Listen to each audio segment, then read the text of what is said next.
एक बड़ी exclusive CNBC आवाज पे आज फाइनेंस बिल पेश होना था। लोकसभा में फाइनेंस बिल पारित कराने के लिए पेश किया जा सकता है और उसमें खास तौर पे इंडेक्सेशन रिलेटेड कुछ चेंजेस अनाउंस हो सकते हैं। सीधे चलें दिल्ली लक्ष्मण के पास जो ये एक्सक्लूसिव जानकारी हमारे लिए लेकर आ रहे हैं। Lakshman, good morning. कुछ रिलीफ मिलने की तैयारी क्या? बिल्कुल, गुड मॉर्निंग। रिलीफ मिलने की पूरी तैयारी है और इसकी संभावना काफ़ी है। वैसे तो फाइनेंस बिल आज लोकसभा में पारित करने के लिए लाया जाएगा, ये उसकी लिस्ट में शामिल हो गया है, तो ये लगभग तय है। ये औपचारिकता होती वैसे, लेकिन ये औपचारिकता के बीच में सबसे महत्वपूर्ण खबर ये निकल कर आ रही है कि सेक्शन को हटाया था, उससे जुड़े नियम जो सेक्शन 112 था उसमें एक बड़ी राहत दे सकती है। राहत दो तरीके से आ सकती है। आपको याद होगा जब वित्त मंत्री ने ऐलान किया था तो एक तारीख थी 2001, यानी 2001 के बाद जो भी ट्रांजैक्शन प्रॉपर्टी खरीदी गई है उस पर इंडेक्सेशन नहीं मिलेगा। दूसरी तारीख थी जिस दिन बजट पेश कर रहे हैं उसी तारीख को लागू होने की तारीख मान ली गई। अब सूत्र ये बता रहे हैं कि बजट पेश होने के बाद बहुत सारे रिप्रेजेंटेशन गए, इंडस्ट्री की तरफ से अपनी बातें रखी गई, पॉलिटिकल मामला भी उठा। अब सरकार इस पर विचार की कि कैसे इसमें बदलाव किया जाए। अब फाइनेंस बिल जो अमेंडमेंट किया जाएगा, आज जब पेश किया जाएगा तो उसमें कई सारे अमेंडमेंट देखने को मिलेंगे। उसमें से एक अमेंडमेंट इस सेक्शन 112 में देखने को मिलेगा और उसमें दोनों तारीखों में बदलाव होने की संभावना है। एक जो 2001 की तारीख थी उस तारीख को और बाद की तारीख की जा सकती है, यानी 2018 के आसपास की तारीख हो सकती है, या फिर कोई तारीख होगी जो अभी खुलासा नहीं किया गया है, लेकिन 2001 की तारीख को आगे की तरफ बढ़ाया जा सकता है ताकि जो प्रॉपर्टी पहले खरीदी गई थी उसको इंडेक्सेशन का फायदा मिले। दूसरी, जिस दिन बजट पेश हुआ था उसी दिन से प्रावधान लागू होगा। ये जो तारीख है 23 जुलाई की तारीख, उस तारीख में बदलाव हो सकता है। एक विकल्प जिस पर गंभीरता से विचार किया है कि नए कारोबारी साल से इसको लागू किया जाए, तो ये भी एक विकल्प था जिस पर विचार किया गया और इससे अनुकूल जो है एक फाइनेंस बिल में संशोधन प्रस्तावित है। तो आज जब वित्त मंत्री ये फाइनेंस बिल रखेंगे लोकसभा में तो सारे इन पर से पर्दा उठ जाएगा और मुझे लगता है कि रियल एस्टेट सेक्टर के लिए बड़ी राहत निकलकर सामने आ सकती है। ओके, लक्ष्मण जी, गुड मॉर्निंग। दो सवाल मेरे। क्या ये मतलब एक तरीके से माना जाए कि सरकार ने इसको कंस्ट्रक्टिवली लिया, जो फीडबैक मिला उसको, और क्या एक ऑप्शन ये भी दिया जा सकता है, एक तीसरा ऑप्शन, की जैसे इक्विटी में, जैसे आप इनकम टैक्स में आप चूज कर सकते हैं कि आप ओल्ड रेजिम में रहें या न्यू रेजिम में रहें, क्या अगले 1-2 साल के लिए ये चॉइस मिले कि आप इंडेक्सेशन बेनिफिट और 20% टैक्स दें या विदाउट इंडेक्सेशन बेनिफिट 12.5% टैक्स दें? क्या ये भी ऑप्शन है?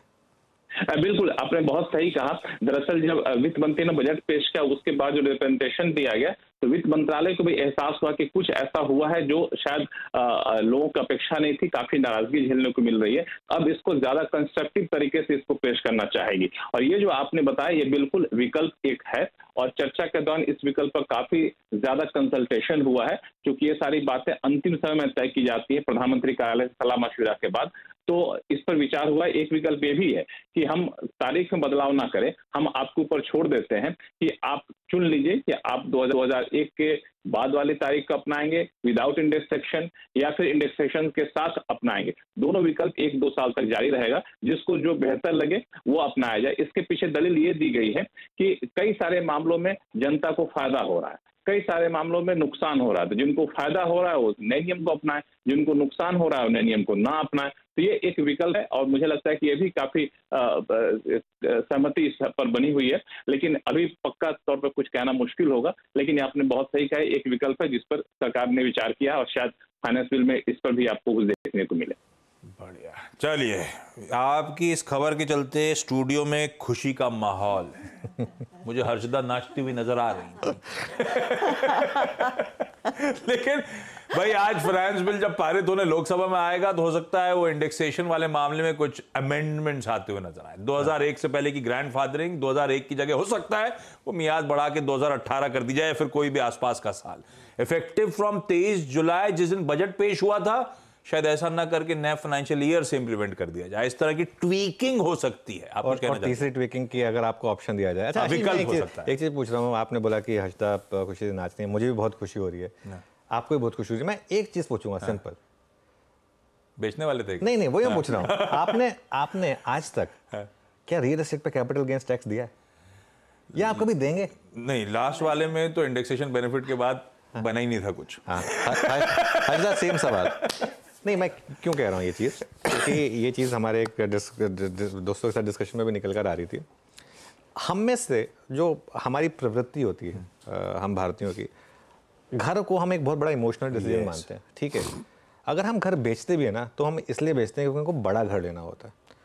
मैं अगर अपना एक फ्लैट बेचूंगा तो मैं इसलिए बेचूंगा कि मुझे जोड़ी फ्लैट लेना है, या मैं अपना 2 BHK का फ्लैट बेचूंगा तो मैं इसलिए बेचूंगा मेरे को 3 BHK लेना है, या 3 BHK बेचूंगा तो 4 लेना है, या 4 बेचूंगा तो पेंट हाउस लेना है। हमारी ये मेंटल टेंडेंसी होती है।